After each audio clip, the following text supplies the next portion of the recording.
All right. Thanks everybody for coming out today on this beautiful cold winter post snowstorm day, right? And Tappan is right. It's a great town. My wife and I and my son, we've eaten at the Portico.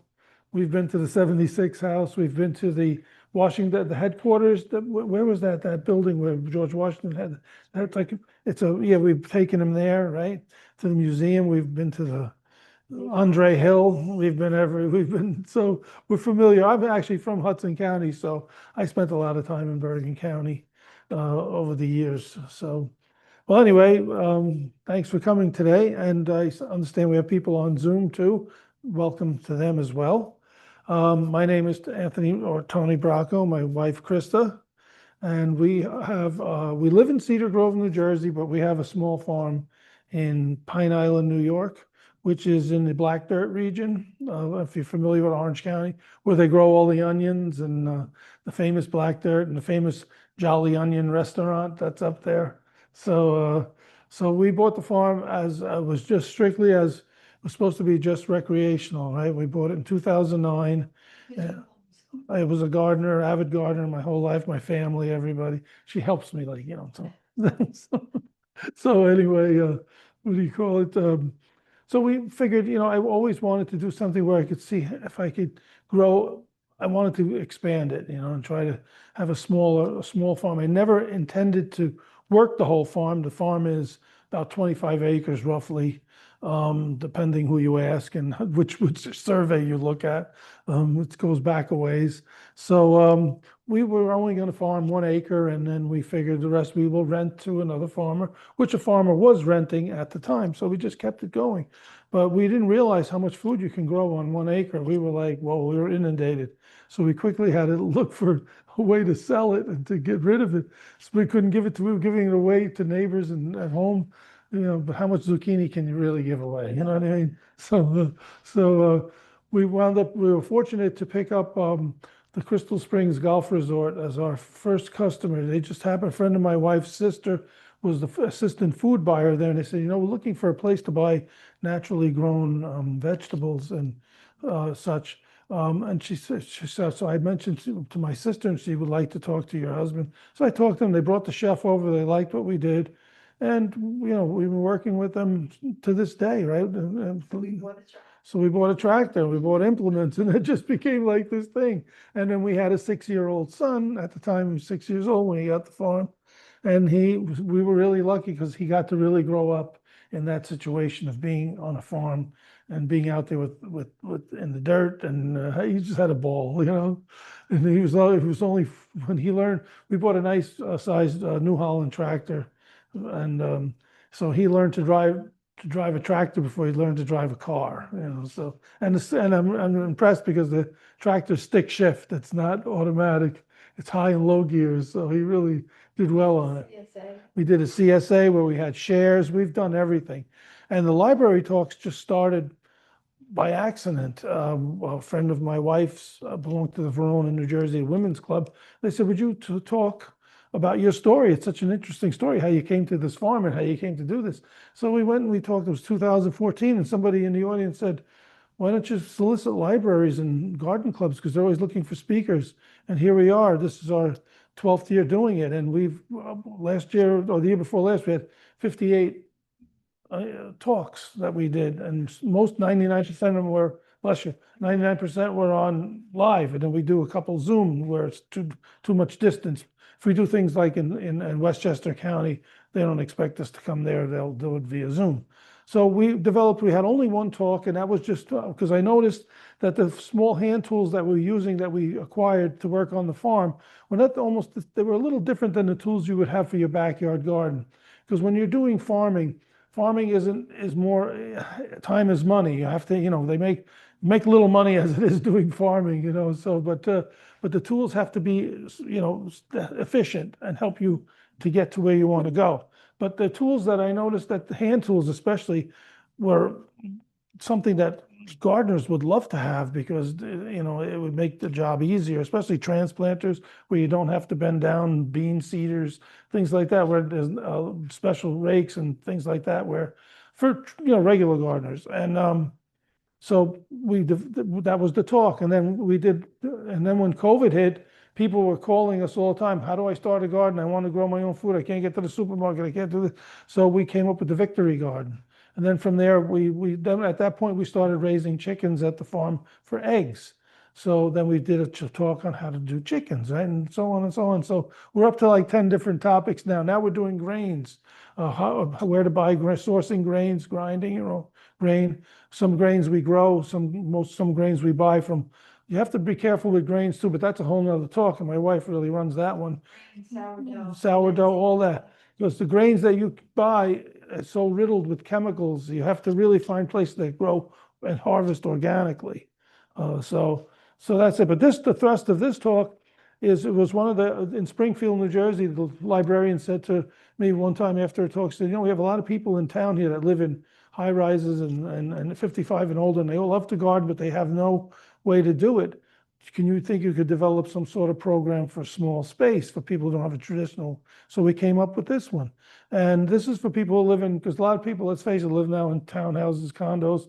I just passed what they're building over in Rivervale in the golf course. Whoa, half the golf course is houses now, so those people are not going to have any space to garden. They're going to have to do a little, sorry. No, yeah, it's huge. The place is like massive, right?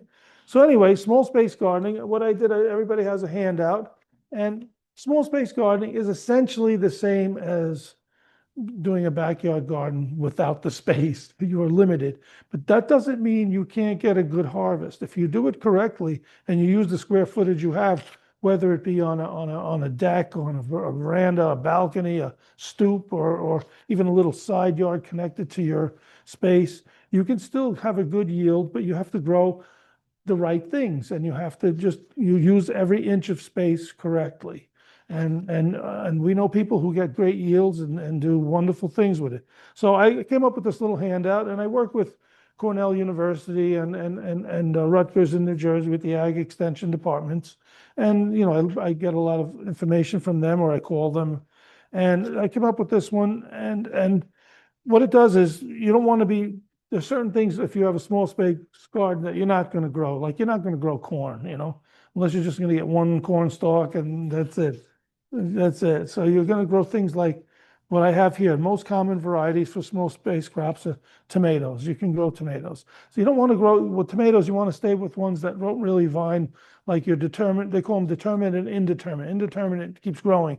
Those are usually your heirlooms, and your cherry tomatoes just keep going. But your beefsteaks and your Romas and your San Marzanos, they only get like 3 feet high, and that's it. They don't keep vining out. So you may want to consider that. There are cherries, you just have to, one cherry tomato plant will be enough for the whole family, because they just keep going and going and going. You just have to keep after it and keep it reined in, otherwise it'll take over. So there are things, a lot of herbs are wonderful to do in a small space garden area. So there are good things like you can do tomatoes, peppers, beets, radishes, things of that type, all work really well. And there are high yield varieties. So if you want to get a lot of bang for the buck, usually your greens, your cherry tomatoes, and your beans, you get a good. You always get a good harvest with beans. Especially you'll want to do bush beans. You won't want to do vining beans that you have to build trellises. So you can get bush beans, which are essentially string beans and pod beans that will only grow to a certain size. And you usually get 1 or 2 flushes out per season, which is very good too. So that's one thing you may want to consider. Then the next page, pages came like upside down, so you have to flip it. The biggest thing and the biggest question we get asked all the time, whether it's a conventional garden or whether it's a small space garden, is sunlight. Sunlight is key. If you can cite, and I know it's limited, if people live in condos and townhouses, you're kind of at the mercy of where you are situated in there. So you may have to use some grow lights or you can maybe move things. Some people actually have casters on their tubs or their 5-gallon pails and things, that they can move it around to where the sun is. But if you're limited, it's not the end of the world, but there are things that need full sun. What do I mean by full sun? At least 6 to 8 hours a day of constant sun, of 100% sun.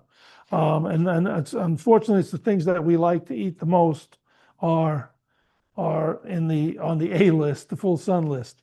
And as I always jokingly say, the partial shade things are things we were forced to eat as kids, so so Brussels sprouts and what I mean, broccoli and things like that. But the thing is, leafy greens grow really well in low light because they're making a lot of leaves anyway.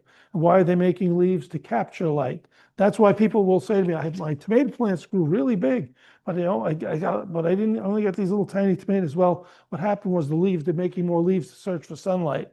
So all the strength of the plant, all the energy is going into leaf production. And that's why the fruit at the end of the day are tiny and get much, and they sometimes don't even ripen. But other things like root crops and greens will grow very well in shady condition. And but if you're going to do tomatoes, and I know people who will use grow lights to do tomatoes and such, and it's not bad. You can get LED; they're not expensive, and it's not going to affect the quality of the food. It's going to be fine. And you can make sauce. People don't realize cherry tomato sauce is some of the best sweetest sauce that you can get. We know because we do it all the time. But so then you have perennial. I put this down because a lot of times people ask me, can I grow through the winter? Can I go? Well, unless you're in a greenhouse and you have controlled temperature, you're just going to be seasonal, just like we are. If you're in the field or outside, everything has a season. So annuals are most of your vegetables are annuals. There are a few that are exceptions to the rule where certain types of broccoli, and again, this depends on the severity of the winter. If the winter's not too severe, we've had kale that survived the winter. We've had broccoli that survived the winter. And spinach loves the cold. So if you have spinach growing outside, just put a little row cover, a little sheet over it at night. It's going to just keep going. Spinach likes cold. Certain lettuces love the cold. Cabbage, oregano, things like that do really well. And fruit do not do well because they're trees. They're deciduous trees. They shed their leaves every year and then get new leaves and new fruit every year too. So, but there are things you can do. You can grow if you're in a small space garden, things like you can put in some raspberries, maybe a few strawberry plants. Those things you can do, and they work very well. The next page is mid-season crops, and we do this at the farm too. And I used to do it in the garden. Just because you put everything in the spring doesn't mean you can't do it again. Certain things you can keep planting, but you have to make sure that you have to watch when the frost date is going to be. Usually in this zone, and I think this is zone 6 or zone 7. I'm not sure because it's kind of on the border. But anyway, your first frost is going to be the first week of October. So you count at least 60 or 7 days back, and you can get a second crop of things. So things that you can plant the second time, like we do at the farm. If we put all our green beans in, we harvest them, we put another couple of rows of green beans in, and we have them for the end of the season. And you can do that with all these things that I have listed here. Corn, we do sweet corn, but sweet corn, we have to be careful because the frost will kill it. So you really want, we'll put in, I do it after a few weeks, I'll do a few rows, 3 or 4 rows of regular sweet corn. I'll wait 2 weeks. Then I'll put another 2 rows, 4 rows in. I'll wait 2 weeks. So this way I have it all the way counting at the time when is October 1st because I don't want to lose any of it. Cucumbers are another thing too. Once they're done, you can see, I don't wait for them to done. When they start flowering, then I put my second crop in. So by the time the cucumbers are done, the second ones are ready. So it's all about timing. So you want to do that. And then companion planting. One of the things about small space gardening, companion planting works really well. What do I mean by that? Well, things that like to grow near each other, not because they like each other, because the root systems can share certain gases and certain minerals and vitamins that one may give off potassium, the other one needs potassium, so on and so on. So you want to plant, like for example, if you're planting tomatoes, what's really nice in a small space garden, if you're using, let's say, 5-gallon pail, which is like the most prolific thing out there, 5-gallon pail, you put a tomato in the middle and you can put a ring of carrots around it. They will feed off each other and you'll get a great bounty. And then you use that little bit of space to get carrots and one tomato. One tomato plant will give you at least 10 pounds of tomatoes, maybe more during the season. So you'll have plenty of tomatoes coming off there. And you can do this with other things, a pepper plant. You could put pepper plant, put onions around. So maybe you have one planter with, and this works with whatever plant. I want to show different ideas on planters too. So this works with 5 gallon, I'm saying 5 gallon pail because that's the simplest to do. So you have one 5 gallon plant, let's say you have a tomato plant in there, carrots, pepper plant, onions. So right there, and within a couple of square feet, you already have like 4 crops growing. So, and it works really good. So you can just read this. This is by no means a complete list. You can go online. There's hundreds and hundreds of things that you can find. I did have a little section on fertilizer because you're in a contained space, you're going to have to add fertilizer. And I don't recommend that you use anything like Miracle Grow. Don't use anything synthetic. Go to a garden center and get just a little bag of what they call 10-10-10 or 10-5-10. That's usually the potassium, the nitrogen, and that's in there. And this little chart I got from the University, I think, of Illinois. So if I'm growing a pepper plant, it recommends 5-10-5, and then 1 to 2 tablespoons per plant. That just put it around the root system. That's it. It's good for the season. So you just follow this, and again, it has the most common things. You can find more online. There's so much information, especially if you go to any state's ag extension program will have all this information, and it's all free. So it works really good. When I say ag extension, every state has, out of the USDA, an ag extension program that's usually connected with a state university. In Illinois, it's the University of Illinois, and in Washington State, University of Washington, they'll have a section just on all about farming. And that's where you want to go. And they have publications, pamphlets, anything you want. And if you need to talk to somebody, you can actually call, because Rockland County has its own farm agent, believe it or not. You can call them up and then talk to them. So we had that, we did that. Where are we up to? I'm getting, okay, so yes. And then the other thing too, at some point, you'll want to check your soil. If you see things aren't doing well, and a small space, it's not that critical because you can just add fertilizer. It's very simple. But if you see things are happening, you may want to just test the soil to make sure there's not a problem, there's not a deficiency in some. And I bring with me, it's a small gardener's soil testing kit. You can get this on Amazon for $20, and it'll last for years.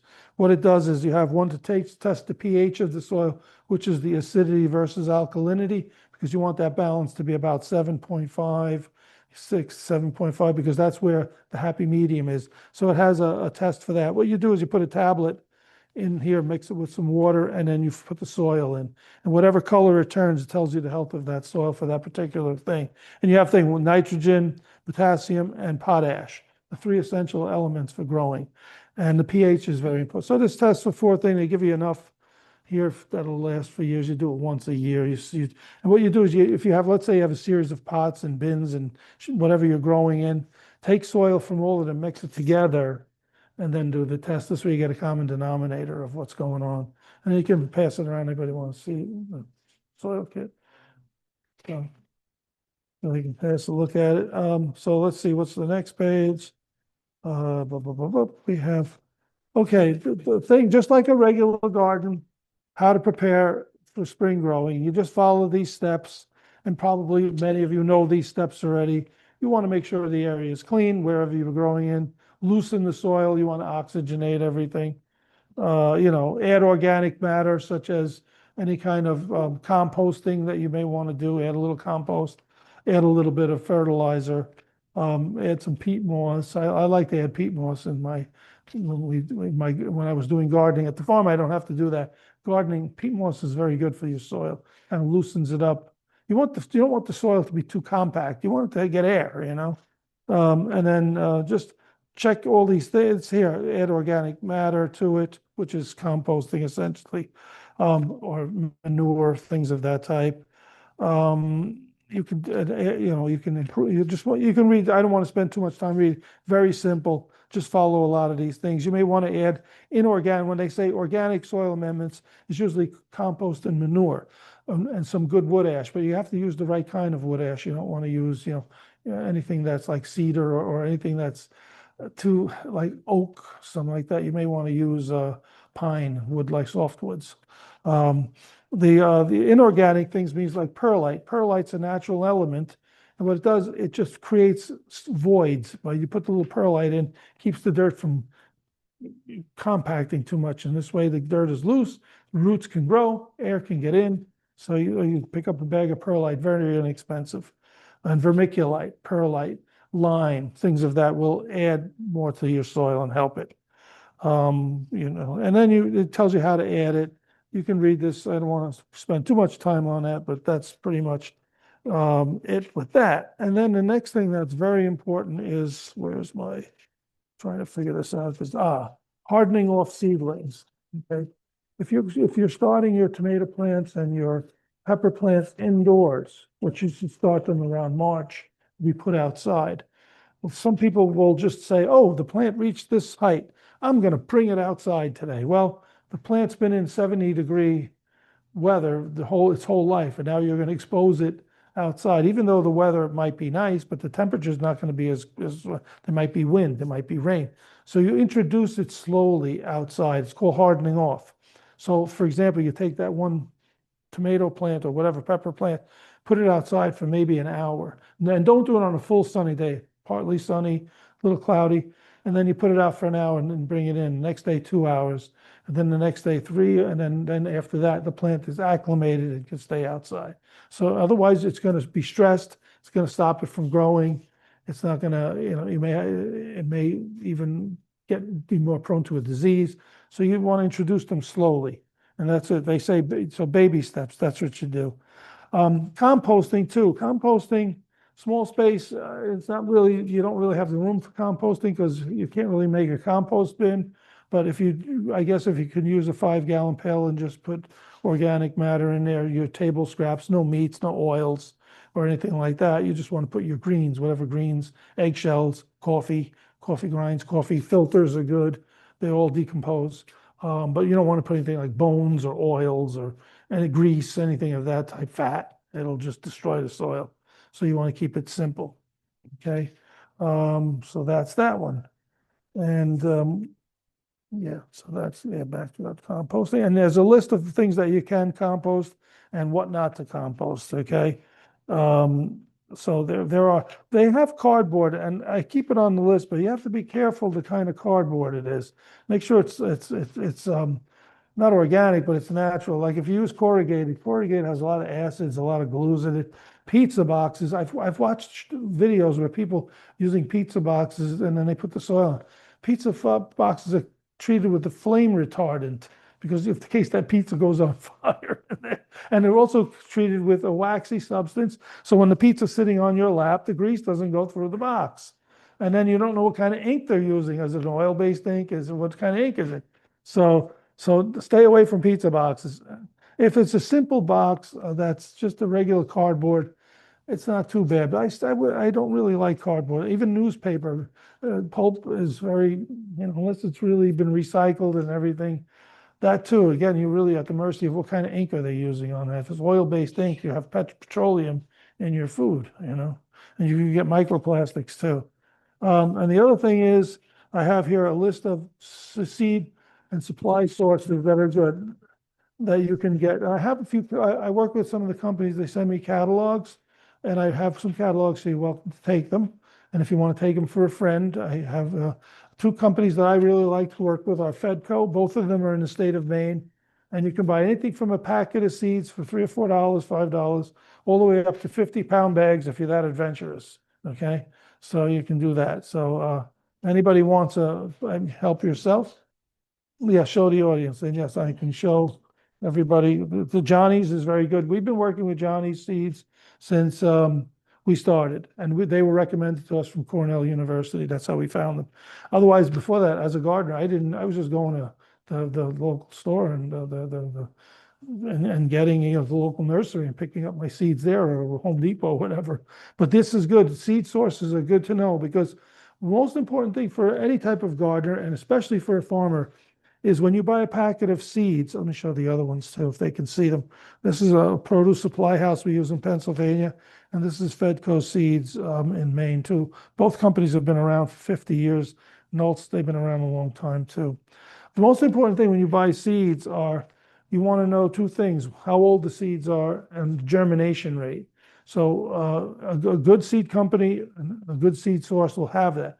So it'll say like, if you buy a package of beefsteak tomatoes, you look on the back, it says these were planted, blah, blah, blah, this year, October of 2024, whatever, 2025, good. And then it'll say germination rate. If you plant, there's 100 seeds in there. If you plant 100 seeds, you got a 95% chance that they're all going to come up. So, but if you don't see that on there, you're shooting in the dark. You don't know. The worst thing about especially when you're a gardener, we live in a temperate zone. Time is, wasting time. We don't get that back because it's going to get cold. So you put these tomatoes in the ground, you're waiting for them to come up. They don't come up. That's 2-3 weeks lost, and now you got to start all over again. So if you have a germination rate, you're ahead of the game. So any of these, I don't have all the catalogs because a lot of them now don't print as many. They want you to go download the PDF and print it yourself, or just look at it online, which I hate to do. I like to leaf through them. So and then there are some publications that you can get, books specifically for small space gardening. Okay, the library may actually even have a few. I like the one that's called Grow All You Can Eat in 3 square feet. So that's a good one. They're all good. Big ideas for small spaces, small space vegetable garden, anything is really good. There are a couple of magazines, but they're not in print. They're online magazines. There's no print magazines for small space gardening. And one of the essential things, people laugh at me, but this is a great tool when you're a gardener. When to put in, they tell you everything. And every year, and they always have some really good stories and good articles in too. But their very thing about planting by the phases of the moon, planting by the sun, they'll have what days are the best days for planting throughout the season. And this is tried and true. They've been around for, what is it, founded in 1792, so over 250 years they've been around. So it's a good company, Old Farmer's Almanac. I recommend it. I get it every year. And then we have a tool here which we'll pass around that's very good for gardeners. It's called Clyde's Garden Planner. It's a slide rule for gardeners. And my wife found this online, and I actually can get it from a guy named Clyde. So that's very interesting.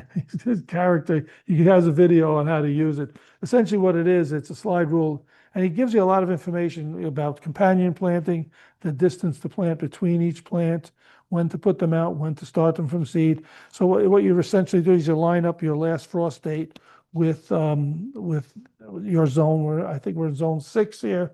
We're right on the border. So usually the last frost date, I'm going to say, is a little after Mother's Day, okay? So I line it up. So I have those tomato plants that I started indoors. When should I put them outside? Clyde said put them outside June 14th. When will I get my first tomatoes? August 9th. And he says that with all of his common things. So you just look at it. And then on the other side, he has fall planting. So things you work backwards instead of forwards. So if anybody wants to pass that around, it's $7. You can get them at Amazon. You get it right from Clyde. He's a character, he also sells this, he sells harmonicas, so he makes harmonicas. I don't know the connection there, I don't see it. It is accurate, it's great. So now we can show the photos. I want to just show some different types of ideas for small space gardeners. And what I did is I went online and I just collected a group of pictures that I thought people would like. So there are people who don't have any space at all. So what do they have to do? They have to grow vertically. They have no yard. They just have a side, maybe an alleyway or whatever. So this is something you could probably get. I did see one in the garden center, which is no longer there, the one in Cedar Grove. But you can get them, or if you're handy enough, you can build it. Just got to make sure to waterproof it a little bit. I do have a concoction for waterproofing. You don't want to use treated lumber. Treated lumber has a lot of chemicals, so you make your own treatment. We do that at the farm in our greenhouse, in our boxes. I just buy fir or pine, and you make a mixture of mineral spirits with boiled linseed oil.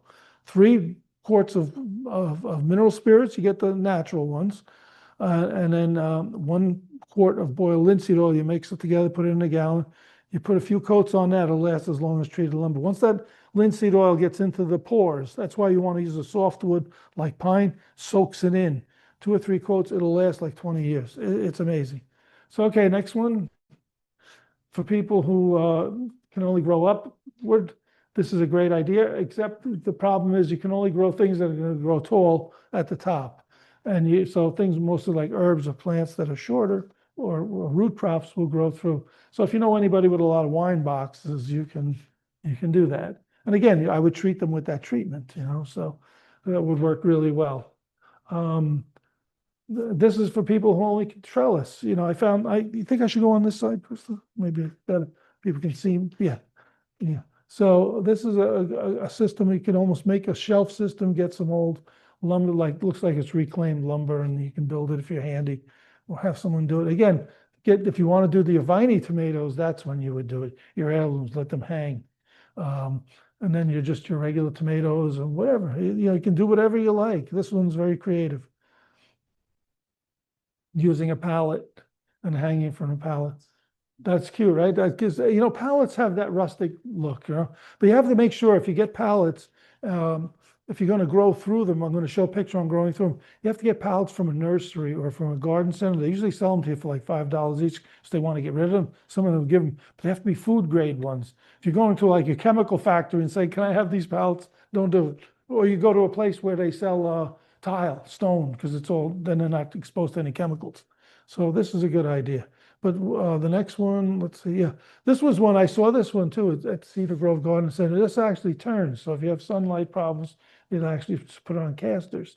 This one they usually, you can get it online too. This one they actually went a little happy with the basil happy here, purple basil, regular. It looks like they have sage and rosemary growing there too. So this is growing through a pallet. Pallet is a hot thing now, growing through pallets. The only thing about if you're growing through pallets, if it's not sitting on soil, you have to put a bottom on it. Okay, either an aluminum bottom, a plastic bottom, or do the coating, piece of plywood. And on the last sides, you're going to have to do. But what's good about it is you have between each row of plants, you have your weed block. You have a weed problem, except your weeds are going to be here, so it's more controllable. And it also gives you that linear, nice, clean garden look. So it's ideal for growing strawberries through too. So yeah, this is all strawberries growing through. And as they vine, you can, like when they put out the feelers, you can let it go into the next one, let it root, cut it. So again, it's a great idea. It's modular. You can move them around if you want to. You can add more, you can take them away. But again, you have to do the right thing. Don't use ones from Dow Chemical somewhere. You want to use from the garden center. And this one I just took because it shows what you can do if you have a deck. You can grow so much if you have a deck, and you can still have room to put your little table on, have a little lemonade, sit there, a little sandwich. But right, they're growing peppers, they're growing tomatoes, they're growing, looks like a broccoli rabe here. So you can even grow dwarf fruit trees. Doesn't mean the fruit is dwarfed. The trees don't grow big. As long as you can bring them in the winter or protect the root ball. Remember, when you're growing in a pot outside, when the tree is in the ground, it's only getting the cold from the top. But if it's in the pot, it's getting the cold from everywhere. So the root system has more of a chance to freeze. So you want to avoid that. Okay, this one is really a nice one too. I mean, he's got a row of tomato plants, dwarf fruit trees, looks like pepper plants there, your lettuce, your greens, strawberries over here. And that's in a small area. It works really well. This is another one. They actually put a little greenhouse. You can buy these tiny greenhouses. It's just a zipper with vinyl, clear vinyl. And so if you really want to put some plants need protecting at night, you can put them in the little greenhouse, close the zipper, fine. And then during the day can you go back? When it gets too warm, you just open it up and then it just gets all. But again, look, and one important thing, you want to leave room to maneuver. You know what I mean? Some places they use everything, every kind of space that you can. This one, I like this idea. They went off the deck and it kind of like a little mini farm, They have their own little rows of everything. And then when you water it, the water just goes down and waters what's below. So that's really, really good. That's really cute. Some people only can have a set of steps, which doesn't mean you can't grow anything, but these have some fruit growing there, things like that. A lot of people like to use the terracotta ones. And you can, as long as you make sure you bring them in before the frost, because they break so fast when it gets frost. They do have the food grade plastic ones that you can get, which are very safe, and they look almost identical. I know, but people like the character of it. Same thing if you're growing in, we'll talk about it when we get to that point. If you're going to grow in 5-gallon buckets, get them from Restaurant Depot or a place like that, that's food grade plastic. They don't shed, they don't have any PFAs in them or anything like that. It's meant to hold food, not just putty and drywall stuff. Okay. And this one, if you just have a window, look at this. It's beautiful, right? You can just do, and if, hopefully it's a window that gets a lot of sunlight. It's even better. All kinds of herbs. You can just, you can grow. Yes. And you may have to use a grow light. One grow light, they're LED. They don't burn any electric, especially now with the electric bills going crazy. But if you use an LED system, easy. And again, people who just have a little set of not steps or they actually created this, but look at all the things you can grow in there. It's really good. A 5-gallon pail, you can grow potatoes in it. You'll get enough potatoes for the family. It's unbelievable what you can do. And this one, I like this one too, because they just did a row of all these pots and it's in the window so they can get there, work it, water it on these old benches and things. You want aesthetics too. You want it to look as nice as the food is going to taste. That's important. And here, this one, they just went a little nuts, but but again, it just shows you the bounty you can get. There's enough tomatoes there for everybody, in that little space, right? And again, doing vertical combination of both beds and vertical growing. And this is like people who have a side yard, and if you have like where you share maybe an apartment, you can get a shared space and do something like that, where you utilize the fences, utilize whatever you can. And you still have room to spend time and sit there and enjoy the outdoors. And in the meantime, you're really growing. Great for a city type situation, Again, very small, few pieces of wood nailed together, screwed together. And you can have ornamentals. You're not just having to, you put marigolds around to keep the critters away, things of that type. You can put your herbs that grow up there. The nice thing about it is you water the top when the water goes down to all of them and comes out at the bottom. So everything's getting watered. You got some mini dwarf fruit trees. It's a good one to have.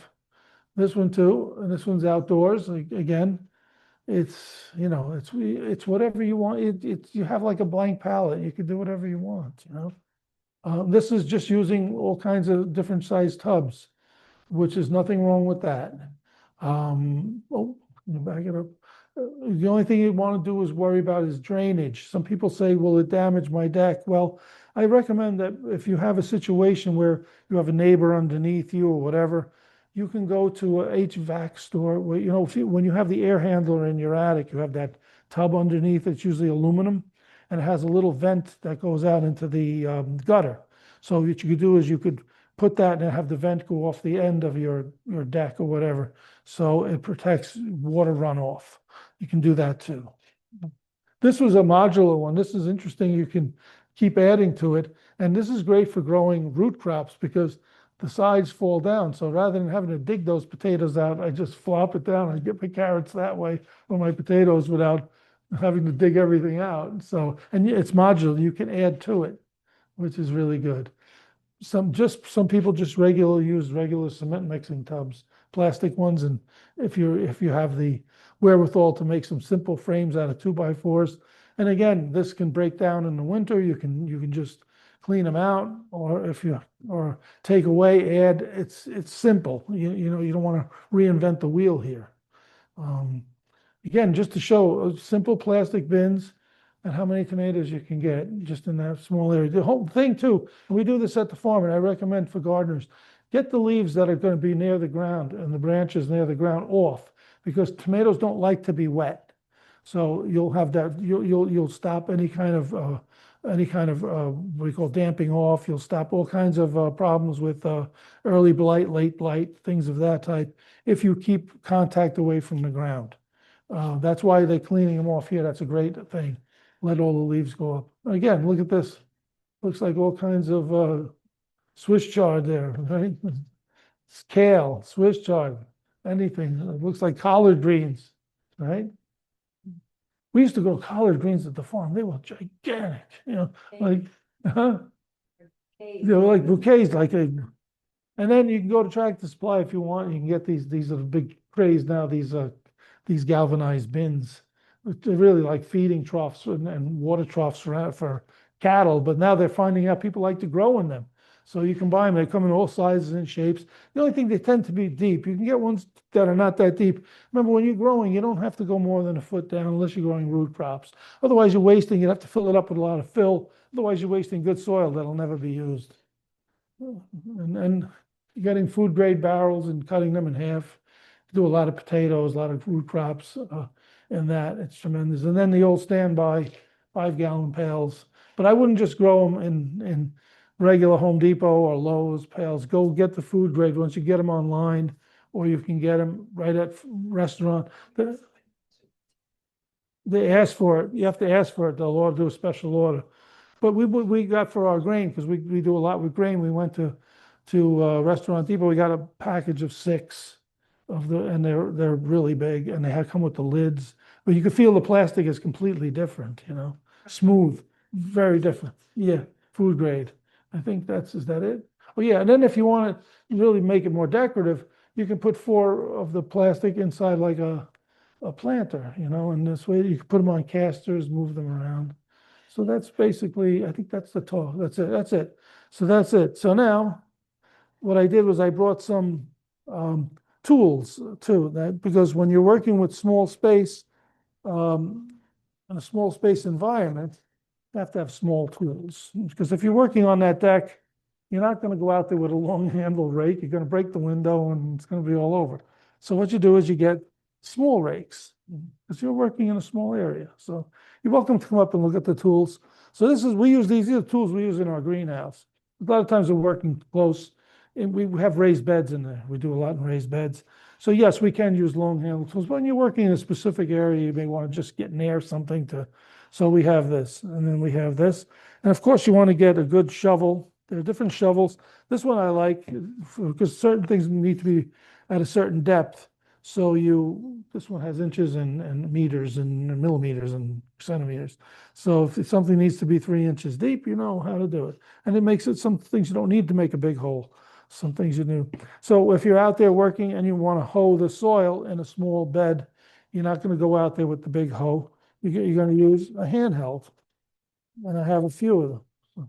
This is where it acts as a weed scraper and a handheld to make my furrows. So we have a small one, and you have the bigger one, So you can and it helps to turn the soil, break up the soil, loosen the soil. You always want to have a good set of snips, because you don't want a lot of people yes, you can pick the tomatoes off, you can pick the peppers off, but a lot of times you're breaking the branches. For the few extra minutes, seconds, just get a good pair of snips, and that's it. You just cut them, especially eggplant. Eggplant, you'll take the top of the eggplant off, or you'll take half the branch with you, because eggplant can be really tough. You shock the plant and then it's over. So especially sometimes peppers too, you can ruin the pepper by pulling them. Tomatoes too, you have to give them a twist and pull. They'll come off pretty easy, but if you get the heirlooms, those are the ones you really, you want to be safe with. And then we call a dibbler. These are called dibblers. What they do is they make holes. So if I'm planting beans and such or whatever, I can mark my depth, and you just make the hole. Just keep going there. There's 2 different kinds. This is an old-fashioned one. This is a more modern aluminum one. So it's called a dibbler. And we actually have one with the wheels at the farm when we make the rows to plant when we plant onions or whatever. We just go down the row, and then we just make all the holes, and we could set the distance between them. It's really interesting. So we use that. So you get one of these gizmos here. This is a weed scraper. Scrapes the weeds, because sometimes you have very baby, tiny weeds. That's when you want to get them.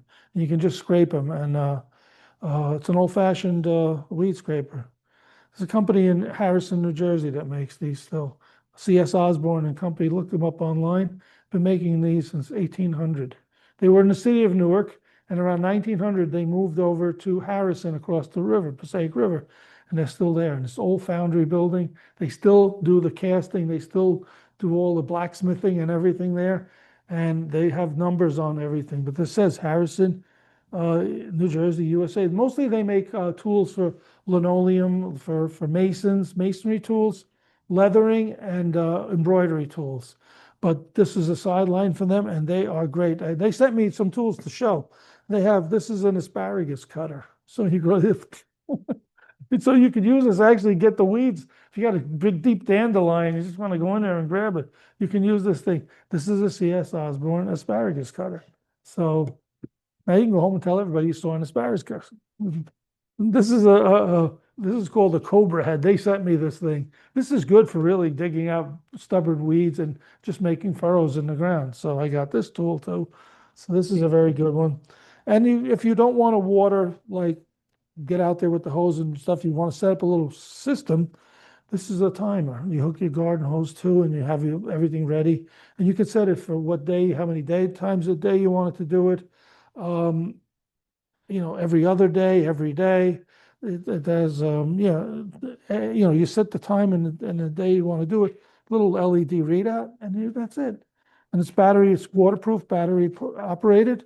Just got to make sure the batteries are always good. And that's it. You want to have a good knife just for cutting things, because you want to be able to, sometimes the clips don't work. You may want to use a good knife. And this is a nice, a Swiss knife. It has a serrated edge, good for really cutting through, very sharp. Got this from Johnny's. So this is a very good knife. Other things too that you want to have are markers. You want to remember what you planted, So you get yourself a bunch of these little tabs. They're cheap. You can get them in the garden center. And then you can just mark, so you always know what's going on. If you want to get a little more fancy and a little more decorative, you get one of these types, So, a little more cute than the other ones. So and they have them on different sizes. You got the big ones for the, and you have the smaller ones. So we use sometimes, believe it or not, you'll say, I'll remember what's there. And you're like, what the heck? And then you have to wait till it comes up and you're like, oh, that's where I put the broccoli. Okay. A good tape measure is good. Keep journals, keep notes on what you're doing, because it's important to remember. You think you're going to remember, you're not going to remember. Remember what you put in each pot the day you planted it. It makes it a lot more fun, than when you're just gardening, right, Krista? Yeah, like I do. Every year I buy a composition notebook for the farm. I write down what I ordered, when I ordered it, when it's coming in, because some things don't come in yet. You have to wait for, or they've been back ordered. I put down how much money I spent. Then I start, every time we sell eggs, I write the date, how many we sold. I keep that, or I planted, what day. I write down what we planted, where we planted it at the farm. I have a little schematics I do, so I know where everything is, whether it's in the greenhouse or whether it's in the field. We're up to like 4 acres. Believe me, 4 acres, it's a lot. I rent the rest to another farmer. He grows onions and everything on it, so sometimes kabocha squash. So when somebody comes to see us, we have one field that is 6 acres. I'll take them over there. I'll say, in case you were ever wondering what 6 acres of onions look like, that's it, So, and then you have a bulb cutter. You can just pop the bulb in and just, you can use it for anything that's has a bulb to it, whether it's potatoes or whatever. Potatoes are fun to plant. We used to do a lot of potatoes. The problem is digging them out. That's the hard part. We didn't grow enough to warrant getting a commercial puller, So, and but for ourselves, if I plant a few, you'd be amazed how many you get. It's amazing, You just dig and there they all are, So, so again, these are the tools. These are the things that we do. And I think I have everything, right? Yeah, I think I covered it. So if anybody has any questions, comments, please let me know. Yes. Compost, things like apple peels, potato peels, etc. Are you aware of a container that I could buy? You can just all you need to do is, if you want to, is just get yourself, I've talked to friends and they'll just get a 5-gallon container, and just the most important thing is you just want to keep it moving, want to keep it aerated, you know what I mean? You may have to put some holes in the side, and keep the cover, but perforate the cover. And then what I like to do is, when I had my garden before I had the farm, I had a 3x3, 4x4 compost that I built up. So I would put the compost in, throw a little bit of soil on top, and I keep doing that and doing that and doing it until it got to a point. Then I had made it where I could dig from the bottom, because the bottom was going to be done first.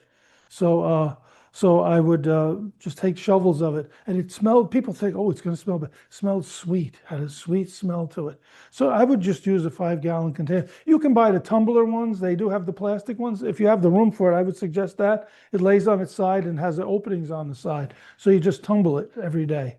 Yes. Long to take, like you wouldn't take food scraps and put it right in your garden, it would be like putting rotten food. in your No, garden. you have to compost it. To take it to go from food that is rotting or fermenting, mixed with the soil, to become. Oh, at least soil that I you would, can like unless next year. from my own opinion, I would let it sit at least a couple of months, and then it really is, if it gives a chance for the worms, because it was full of worms. The worms just find their way in there, no problems with rodents or anything. Nothing ever bothered it. But you don't want to throw anything that's going to really attract them. You just want to throw the greens, the scraps like the banana peels and peels from the apples. Many gallons of. Not that Many gallons.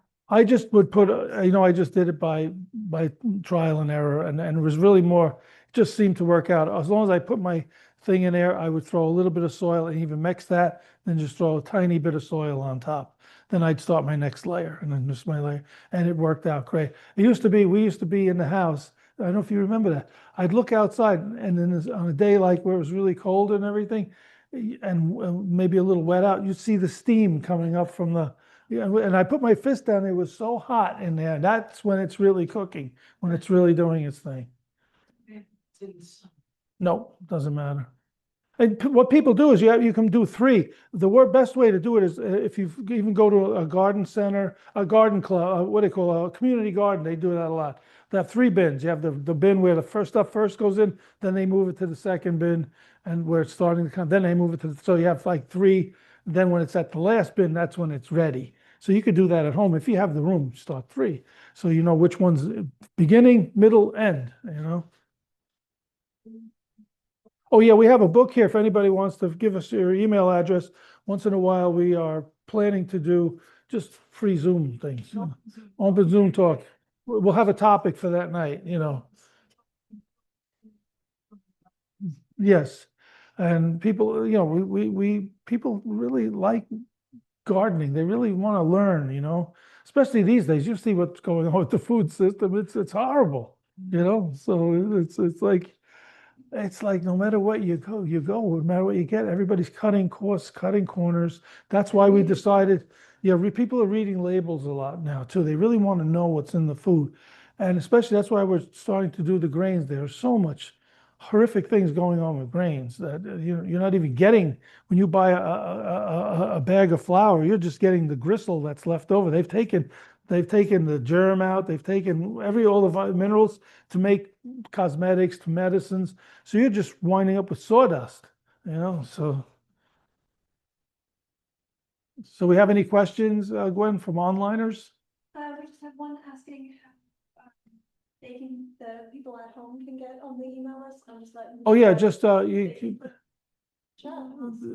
yes, the best way, yes.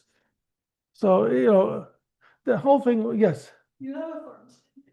We're actually, we did years ago, and then we got so busy with what we're doing in the field. We're thinking we're revisiting, we're gonna probably do it again this year, primarily do the grains, but we will have the vegetables on. But people show up, we just take them out in the field. What do you want? Take a wagon. We do it, and people love that. We'll just come up, we have the wagons, and we'll say, okay, grab a wagon, get a basket, let's go out, let's take a walk. And then, would you like some tomatoes? Would you like some corn? And then we do people up there and at home. Yes, Yeah. yeah, And you leave the money in the box. yes. And they leave the fertilizer. It's funny because we do that. We call it the fresh vegetable program. We found that when we were doing the CSA, a lot of times, and a lot of CSAs do this, they just give you a box of vegetables, and sometimes you're like, what is this? I don't even know how to make this stuff. Well, they give you like bok choy or whatever. They give you kind of crazy things that people don't know how to cook. So we were getting people, we just tried to give people the staples, and we were getting phone calls. Do you have a recipe for this? You have a recipe for that? What do I do with this? How do I cook Swiss chard? How do I cook, so, yeah, it was like, no, I can't do this. So we said, you know what? We're just gonna send a list to people, pick what you want. And then we'll, pick it up at the house or pick it up at the farm. So if you just want tomatoes, if you just want corn, you just want peppers, that's it. We're not gonna just, you decide what you want and how much. And it worked out great. And that's what we're doing now. So people come to the house, Say 10, 25. pound boxes of tomatoes, yes. Yes, and we do that too. And we have a few, we really don't do restaurants that much anymore because the restaurant business has really changed a lot too, where they used to order in advance because they knew how many customers they were going to have that week. Now they don't know from day to day what's happening. It's a big flux in the business. Even with the country clubs, they used to order a lot more from us, but they don't know what's going to, they don't have a lot of members don't come for the dinners anymore, or they don't have a lot of members anymore, or whatever. Everything's just in a flux and changing. So we found that dealing just with everyday people like ourselves are the best. Like we had a girl, we have a neighbor from us right out our neighborhood, Laura. She every week a dozen eggs, a dozen eggs, a dozen eggs. So that's what she wants. And then she'll take other things when she wants it. But she has her own garden, but things she doesn't grow, she'll say, "I'll take the tomatoes. I'll take it." Herbs, yes, yes, yeah. Yes, herbs are, yes. You deal with the dare. Dare. You got The dare in your. Oh, no, I tell you, we don't have a really, I have more trouble at home in Cedar Grove than I have at the farm. Because at the farm, you're in the country. What do you have at the farm? You have predators and you have hunters. So you have people hunting. Deer season is like the biggest thing up there. Everybody's deer. And I let a couple of the farmers, because we have woods in the back, we have a branch of the Walk Hill River in the back. So I let them set their deer stands up back there. We have wild turkey at the farm. We have everything. So getting back to predators, bobcats, wolves, coyotes, coyote wolf mixes, hawks, eagles, so nothing really, they just stay near the edges, they don't come out. We were starting to have a deer problem last year because one of our neighbor, young couple, they just had a baby and they bought this piece of land next to their house. They did nothing with it and the fields just turned into a jungle and the deer were starting to go in there, 14 acres. So I said, "John, you got to do something because I'm seeing like predators and you have a little baby and I'm seeing, foxes and stuff and you're going to go after a coyote in there. So he told me, I want to clean it. I don't know what to do." So I had a friend of mine who was a landscaper. He cleaned it. He cleaned like the whole thing out from 2 acres. They spent like a week there and back to soil. I said, "Now rent it to a farmer." And now the deer problem is gone because the deer will say, "Hey, the corn's right over here. Let's go to Tony's farm." So we were starting to see deer there. So yeah. Fence around, you can put a fence, bushes. That's a good way and I got this from the Ag Extension in New Jersey. The way to get rid of deer is people think by going really high with one fence will do it. No, if you have two low fences about 3 feet apart, the deer won't go over because they don't know how to, they're very bad at depth perception. They can't time the jump. So if you put one fence and you put a row of bushes in front of the fence, then like, how do I get over this thing? And then they can't do it. And it worked. I had a friend of mine in Bedminster who put in a grove of peach trees. And he was worried so we called the agent. The agent came out that day and I was there. And he told us what to do. He said, "Jim, put a 4-foot fence around and put a row of arborvitaes in front of about 3 feet away, 4 feet." And the deer were looking at us while we're doing this, while we're talking. So, double fence.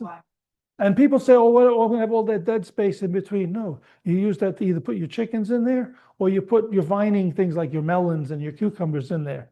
So it's no waste of space. I got to tell a funny story. I was at the farm about a couple of months ago. We have an old railroad cut at the farm, right? And I have my chicken coop, which is kind of near the little house that we have there. And I was working with the chickens and I'm looking down the railroad cut and I see a wild turkey, a doe and a fawn walking and a cat all walking together coming towards me. Like, are they going to beat me up? So it was great. And I'm saying, that's weird, what a mixture. So, there's a black and white cat too. It was funny. Yeah. Yes, any more questions? One was asking what town is Worthing Farm located? In Pine Island, New York, which is we're part of the town of Warwick. I'm sure you're all familiar with Warwick, New York. Warwick has 3 small sub-towns, Pine Island, Florida, and Greenwood Lake. But, so the mayor of Warwick is our mayor too, because we're too small. We have one school in Pine Island, that's it. It's part of the Warwick system. And, so it's a very, very tiny town and, Route 515, yeah, that's it. We're very easy to find and, it's good, and we welcome anybody to come and visit us, see what we do. We love to take people for tours and walk around. It's great. Oh, great, yes. Yeah. Any more questions? Anything we can help anybody with? You know, we don't know everything, but we're learning along the way. I tell you, we're working with the other farmers up there. They're such great guys, especially the one farmer who rents from me. Like a snowstorm like this, I'll go back up there and he'll have done my whole entrance and all the way up to the house. So, you know, with the plow, if you need a tool, you need help, they're right there. But, you know, but they were also, that's how we learned. When I was out there, when I was first learning, I had the tractor. The guy, I bought a brand new tractor and the guy was Chambers Tractor Supply in New Hampton, New York. He brings the tractor and he takes it off the ramp. And I said, okay, how do I take this? He goes, here's the keys, figure it out. He goes, you'll learn, you're a smart guy. I'm like, okay, you know, so that's how they are. But other farmers will say, you know, they'll stop by when I was first doing something, they'd come in and I'm so-and-so, and you know, you're not doing that right. You got to do it like this. And then they would tell you what you're doing. And then little by little, they look at us suspiciously because it's an old time farming community there, multi-generational. So they're like, who's these city slickers coming in here, you know? But then once they got to know us and what we're doing, they'll do anything for you. They're just wonderful people, you know. So it's a good community. So, thank you. Thanks for coming, everybody.